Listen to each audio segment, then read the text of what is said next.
thank the court for this opportunity. I am Bill Mitchell, formerly known as Victim ZZ. To you, Mr. Brooks, I'm charge 52. On November 21st, 2021, I was marching with the Catholic community of Waukesha and the Waukesha Christmas Parade. I was walking in the back and I noticed our banner was flying up because of the wind. So I went up to hold down the middle with so people could read it. I was joined by a priest who helped hold it down. We walked almost the entire joyful parade route when something caught my attention. I turned around and saw a headlight. And then I was hit. I didn't see the driver and I didn't see the type of vehicle.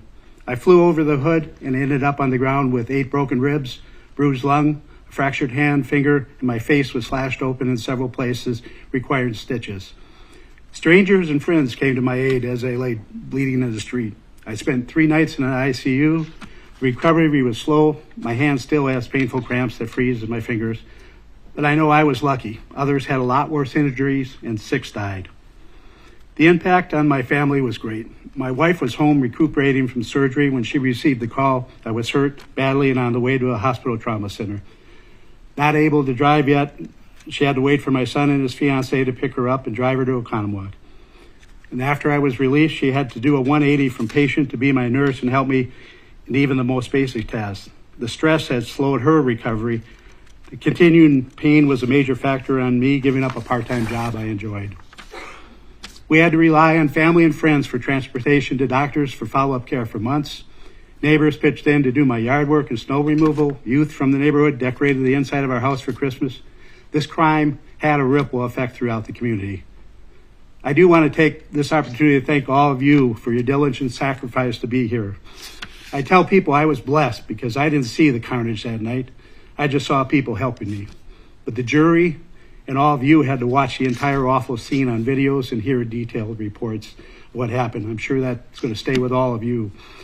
I wanted to thank the judge for her patience and knowledge, the police, Detective Casey, for their thorough investigation and quick arrest, the prosecution for presenting such a strong case. A special thank you to Jen Dunn, Carrie, and the entire victims assistance team that informed, comforted, and listened to the many people impacted by this tragic event. Finally, I can't bring myself to thank the defendant, but the response to the evil act he did shined a spotlight on how strong, supportive, and loving community we live in. Many people and organizations stepped up to help me. Family, friends, neighbors, co-workers, first responders, Aurora, doctors, nurses, my church family, the Catholic community of Waukesha, Knights of Columbus, AOH, United for Waukesha Community Fund, Catholic Charities, and so many strangers offered support and prayers. The vast majority of people are good. That said, then there is Mr. Brooks. He is a unique individual who can have a clear conscience after running over kids like speed bumps and killing 6 people. I would suggest someone without a conscience.